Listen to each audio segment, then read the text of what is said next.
5 साल में एक बार आने वाला त्योहार यानी कि चुनाव दिल्ली में आ रहा है 5 फरवरी को। कई दोस्त तो यह सोच रहे होंगे कि भैया 1 फरवरी को शनिवार है, 2 को रविवार है, बसंत पंचमी भी है, 3 और 4 सोमवार और मंगलवार 2 दिन की छुट्टी ले लेते हैं तो 5 दिन की छुट्टियां बन जाएंगी। चलो कहीं पिकनिक बनाते हैं, कहीं घूम कर आते हैं। ऐसा मत कीजिए, आप अपना वोट जरूर दीजिए, क्योंकि यदि आप वोट नहीं देते हैं तो आप एक तरह से लोकतंत्र के हत्यारे हैं। अपने मताधिकार का प्रयोग करें। Vote is your right, so always vote right person. Election commission की साइट पर जाइए, देखिए कि आपके क्षेत्र में जो उम्मीदवार खड़े हुए हैं उनका चरित्र कैसा है, आपराधिक बैकग्राउंड से तो नहीं है, या उन लोगों ने इससे पहले क्या क्या कर्म या कुकर्म किए हैं, उस सब की जानकारी आपको उस वेबसाइट पर मिलेगी। तो इसलिए इस बात का ध्यान रखें कि सही उम्मीदवार को चुनकर आप अपने क्षेत्र का विकास कर पाएंगे, देश का विकास कर पाएंगे। आजकल लोगों को फास्ट फूड की ज्यादा आदत है, जल्दबाजी में डिसीजन लेना, मोमोज खा लिए, चाउमीन खा लिया, चलो वक्त बच जाएगा। मगर आप ये देखिए, जो आपकी सेहत के लिए अच्छा है और जो आपके देश के लिए अच्छा है, आप डिसीजन लीजिए, फैसला कीजिए, सोच समझ कर कीजिए, जल्दबाजी में कोई निर्णय ना लें। तो आजकल आपको सुनाई देता है कि हम जीतेंगे तो ये कर देंगे, हम जीतेंगे तो ये दे देंगे, हमें जिताइए, आपके क्षेत्र का विकास होगा, हम आपको ये देंगे, हम आपको वो देंगे। ये सब आजकल आपको बहुत सुनाई दे रहे हैं, जो आपको 5 साल बाद फिर सुनाई देंगे। तो अगर आप चाहते हैं कि 5 साल बाद आपको वो बातें ना सुननी पड़े जो आपने अभी सुनी थी, तो इसके लिए एक सही उम्मीदवार को चुने, देश के लोकतंत्र को सशक्त बनाएं। आप देश के मालिक हैं, नेता देश के मालिक नहीं हैं।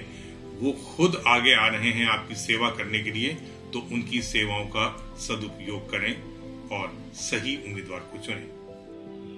कई नेता आते हैं, आपको साड़ियां बांटते हैं, कंबल बांटते हैं। याद रखिए, जो साड़ी और कंबल दे रहा है वो 5 साल तक आपके कपड़े उतार लेगा। जो आपको कैश देके जा रहा है वो आपको 5 साल में दिवालिया कर देगा। जो आपको शराब की बोतलें दे रहा है वो 5 साल तक आपका खून पिएगा। तो दोस्तों, जब आपके क्षेत्र में कोई भी उम्मीदवार शराब देने, कंबल देने, साड़ियां बांटने, जूते बांटने या कैश बांटने के लिए आता है, मैं आपसे कहूंगा कि ले लीजिए, मगर उसको वोट मत दीजिए, क्योंकि वो आपका वोट ले नहीं रहा है, आपका वोट खरीद रहा है। कल जब आप उससे कहेंगे कि मेरा ये काम क्यों नहीं किया, तो क्यों नहीं, ठीक है, तुमको पैसे दिए थे ना, शराब की बोतल दी थी ना, कंबल दिया था ना, साड़ी दिया था। तो ये सब चीजें जब चलेंगी तो आप खुद ही सोचिए, आप जवाब दे पाएंगे। और ऐसे नेताओं से भी बचिए जो 5 साल पूरे होने से पहले आपका एक आध काम कर देते हैं। जैसे एक नेताजी थे, आके कहने लगे कि दोस्तों मुझे वोट दीजिए, मैं आपके क्षेत्र में नल लगवा दूंगा। 5 साल पूरे होने वाले थे तो नेताजी ने कहा कि देखिए दोस्तों, मैंने आपसे वादा किया था कि मैं आपके मोहल्ले में नल लगवा दूंगा, और मैंने देखिए नल लगवा दिए। मगर अगर आप चाहते हैं कि आपके नल में पानी भी आए तो इस बार फिर मुझे जिताइए। फिर जब 5 साल पूरे होने वाले होंगे तब वो कहेगा, अगर आप चाहते हैं कि वो पानी पीने लायक हो तो फिर मुझे जिताइए। यानी कि किश्तों में वादे पूरे किए जाएंगे। तो इसलिए ऐसे नेताओं से भी आप बच के रहिए। आप अगर किसी भी कैंडिडेट को पसंद नहीं करते तो सोचते हैं कि चलो वोट देने की क्या जरूरत है, ऐसा भी मत कीजिए। आप नोटा का इस्तेमाल कीजिए, यानी कि नन ऑफ द अबव। तो नोटा का लोटा उनके हाथ में पकड़ाइए, ताकि वो फिर से अपने आप को पवित्र करके, धोकर, अपने चरित्र का पुनर्निर्माण करके एक अच्छे उम्मीदवार के रूप में आए। क्योंकि जब वो जान जाएंगे कि जनता जो चुनती है वो समझदार हो गई है, तो वो भी सुधर जाएंगे। तो उनको सुधारने का तरीका है नोटा।